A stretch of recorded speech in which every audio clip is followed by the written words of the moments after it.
1.2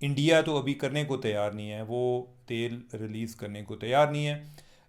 اب India pressure میں آئے گا، میرا خیال ہے آ جائے گا، لیکن وہ چاہیں گے کہ وہ کوئی نہ کوئی اس ساری بحرانی کیفیت میں کیا فائدہ کیا حاصل کر سکتے ہیں۔ ابھی جو ان کو پہلے رشیا سے کروڈ آئل برآمد کرنے کی، خام تیل برآمد کرنے کی جو اجازت امریکہ نے دی ہے، وہ بھی اسی شرط پر دی ہے کہ آپ بھی استعمال کرو اور آگے جو ویسٹ ہے ان کو بھی وہ فراہم کیا جائے۔ تو لہٰذا ان کے پاس جو ہے وہ اسٹریٹجک ریزرو بھی موجود ہیں، تو انڈیا کو تو ایک بڑا ایک اسٹریٹجک ایڈوانٹیج بھی اس حوالے سے ہے۔ لیکن یہ ہے کہ جب یہ بات شروع ہوئی کہ تیل کی قیمت کم ہو رہی ہے، یا یہ ہے کہ تیل کے جو ذخائر ہیں، جو ایک ہنگامی سپلائی ہے، وہ اس کا اجرا کیا جائے گا، تو اس کے بعد تیل کی قیمت میں قدرے کوئی کمی واقع ہوئی ہے۔ لیکن کیا یہ عارضی ہے یا یہ دوبارہ سے اوپر جائے گی، یہ وقت بتائے گا۔ اوورآل امکانات تو اچھے نہیں ہیں۔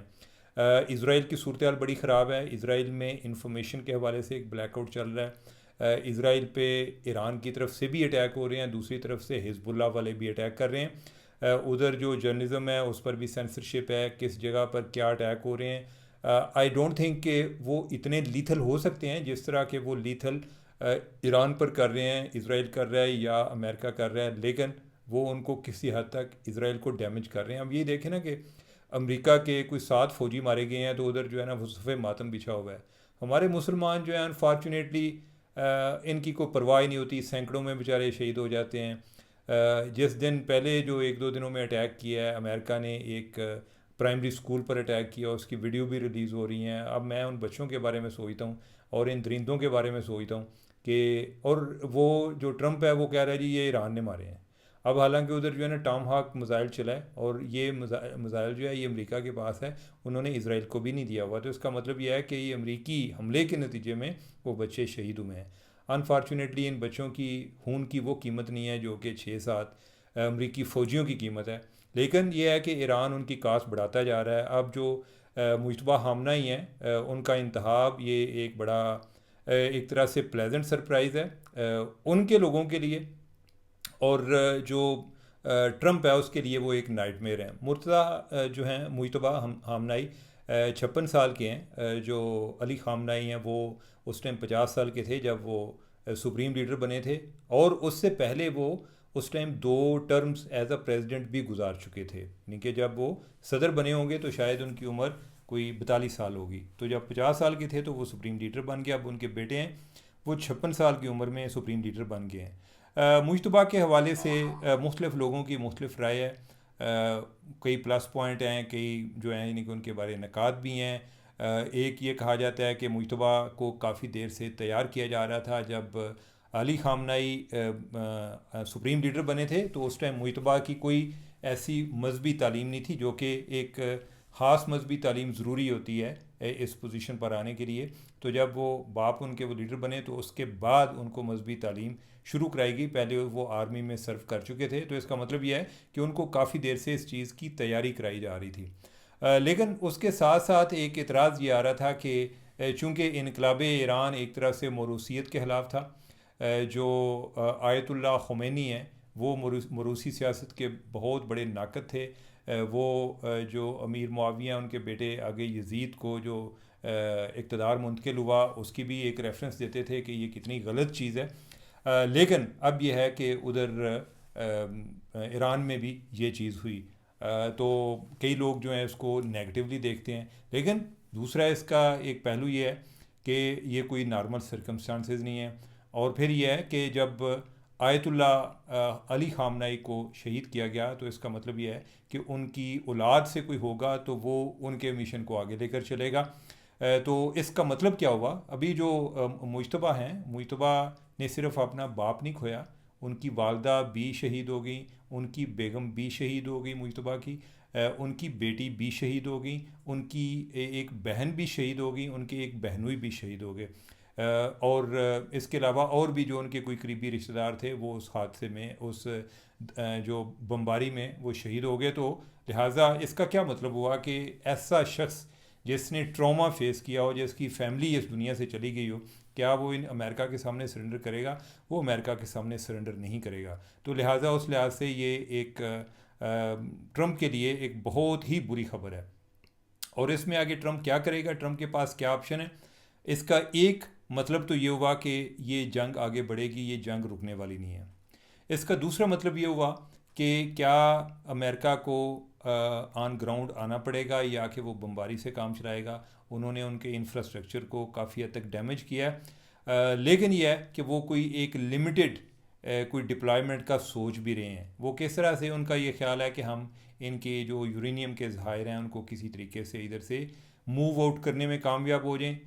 کیا ایران ایسا کرنے دے گا؟ ایران جو ہے وہ اپنی ایک بقا کی جنگ لڑ رہا ہے. ان کو یہ پتہ ہے کہ یہ ڈو اور ڈائی والی پوزیشن ہے. اگر ہم کوئی کسی طرح سے بھی کمپرومائز کریں گے یا ان کے مقاصد میں ان کو کامیاب ہونے دیں گے تو وہ ہماری شکست ہوگی.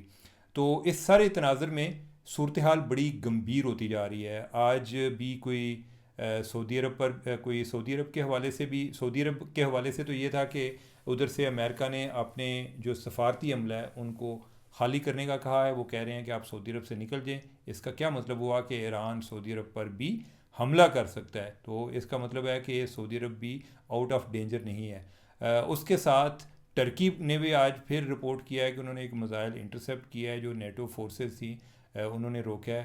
اب وہ ڈیفینیٹلی اس کا کوئی جو ٹارگٹ ہے وہ ٹرکی ہوگا. جو کوئی آذربائیجان ہے, آذربائیجان کے حکومت نے اعلان کیا کہ ہم کوئی, ان کو بھی پہلے میزائل لگے ہیں لیکن وہ کہہ رہے ہیں کہ ہم کوئی ہیومینیٹیرین ایڈ ایران کو پہنچا رہے ہیں. جو ایرانی صدر ہیں انہوں نے کوئی آذربائیجان کے صدر سے بات بھی کی ہے. بائی دا وے جو ایرانی صدر ہیں وہ ایتھنیسٹی کے حوالے سے وہ آذری ہیں, تو شاید یہ بھی ان کا ایک, ان کے حوالے سے ایک ہمدردی ہوگی. لیکن جس طرح میں نے کل آپ سے ذکر کیا تھا کہ ایرانی صدر جو ہیں ان کی اس سسٹم میں وہ اہمیت نہیں ہے جو کہ ہم ایک صدر سے تصور کرتے ہیں کہ صدر بڑا ایک با اختیار ہوتا ہے, بس گزارے ہی ہے. یعنی کہ جس طرح ہمارے ہاں اسٹیبلشمنٹ ہے آل پاورفل, اسی طرح جو ایران کی اسٹیبلشمنٹ ہے جس میں پاسداران انقلاب وہ سب سے زیادہ سپریم لیڈر کے قریب بھی سمجھے جاتے ہیں اور سب سے زیادہ وہ مؤثر بھی سمجھے جاتے ہیں. تو یہ سارے تناظر میں اگر دیکھا جائے تو صورتحال دن بدن خراب سے خراب تر ہوتی جا رہی ہے. پاکستان اس میں کیا کرے گا آئی ڈونٹ نو. یہ مجھے ایسے لگ رہا ہے کہ جیسے نا ایک پوری دنیا ایک اکنامک ڈپریشن کی طرف جا رہی ہے.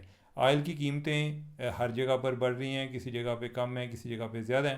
ہمارے ہاں جو ہے وہ تو حکومت طے کرتی ہے, لیکن اگر ہم امریکہ کی بات کریں تو ہمارے ہاں جو ہے نا 20% انکریز ہوا ہے جو کہ 50 روپے ہے. امریکہ میں کوئی 11% یعنی کہ 11% امریکہ میں بھی انکریز ہوا ہے. اور امریکہ میں ادھر کوئی اس طرح سرکاری طور پہ ریگولیٹر نہیں ہے. زیادہ تر جو ایک مارکیٹ ہے, مارکیٹ فورسز وہی پرائس ڈٹرمن کرتی ہیں. تو امریکہ کے پاس تو اپنے بھی کچھ تیل کے ذخائر موجود ہیں, ہمارے پاس تو کچھ نہیں ہے, تو بالکل رڑے سے بیٹھے ہیں. ہمارے لیے تو گیس بھی عرب سے آتی ہے, یعنی کہ قطر سے ہم لے رہے ہوتے ہیں. آئل جو ہے وہ ہم سعودی عرب سے لے رہے ہوتے ہیں. گیس کے حوالے سے ہمیں ابھی ذرا تھوڑا سا کوئی گنجائش باقی ہے, کیونکہ ایک تو موسم سردیوں کا نہیں ہے, اور دوسرا اس کے ساتھ یہ ہے کہ جو ہم پہلے ایل این جی لا رہے تھے ہمارے پاس آلریڈی کافی ایک سپلائی میں موجود تھی. ہم نے ان کو کہا کہ یہ آپ کسی اور ملک کو دے دیں, اور یہ میں تب کی بات کر رہا ہوں جب ابھی جنگ شروع نہیں ہوئی تھی. لہٰذا گیس کے حوالے سے ہمیں ابھی اتنا مسئلہ نہیں آ رہا, لیکن آئل کی وجہ سے آ رہا ہے. اس کے ساتھ موسمی اثرات دیکھیں اس جنگ کے. ابھی جو مغربی علاقے ہیں پاکستان کے, ادھر آج بارش کی توقع ہے, بلکہ اسلام آباد میں بھی بادل گرج رہا ہے, کو ہلکی پھلکی بوندا باندی بھی ہو رہی ہے. مختلف شہروں میں کئی لوگ جو ہیں اس کو ایران کی جنگ کے ساتھ بھی جوڑ رہے ہیں. ایران میں جو بمباری ہوئی ہے اس کی وجہ سے جو ایک فضا میں دھواں ہے اس کا ایک امپیکٹ جو ہے وہ بارش میں بھی نظر آ سکتا ہے. تو we are passing through the worst of times. لیکن پھر میں سوچتا ہوں کہ ہم تو ادھر سائڈ پر بیٹھ کے سفر کر رہے ہیں. جو ایران کے اندر لوگ ہیں, جو تہران کے اندر لوگ ہیں, ایک پورا ایک ہارر مووی چل رہی ہے ادھر. کبھی ادھر دھماکہ, کبھی ادھر دھماکہ, اور کوئی سپلائی لائنز جو ہیں مختلف کٹی ہوئی ہیں. لوگوں کا آپس میں جو رابطے ہیں وہ بھی ایک پرسنل ہیں, کوئی ایسا انٹرنیٹ یا اس طرح کی چیزیں بھی نہیں ہیں. اور یہ کب تک چلے گا اس کے بارے میں کچھ کہا نہیں جا سکتا. تو جو اس ساری صورتحال میں بس یہی ہے کہ اللہ تعالیٰ ہمیں, سب سے پہلے تو ہمارے لیے پاکستان ہے کہ اللہ تعالیٰ پاکستان کی حفاظت کرے.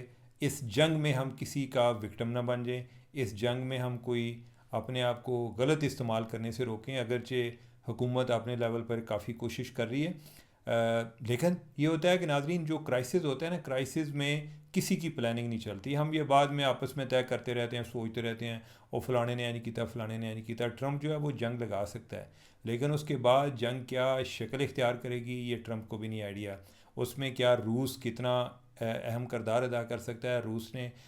روسی صدر نے جو مشتبہ ہامنائی ہیں ان کو مبارکباد بھی دی ہے، اور ساتھ یہ کیا ہے کہ امید ہے کہ آپ اپنے والد کے نقش قدم پر چلیں گے، تو اس کا مطلب یہ ہوگا کہ وہ ان کو مزاحمت کا ہی درس دے رہے ہیں کہ آپ نے چلنا ہے۔ اور بائی دا وے یہ جنگ بھی روس اور یوکرین والی ایک ڈائمینشن بھی اختیار کر رہی ہے کہ جو ڈرونز پہلے ایرانی ڈرونز یوکرین میں چلے تھے، اس میں یوکرین نے ان کا کیا توڑ نکالا۔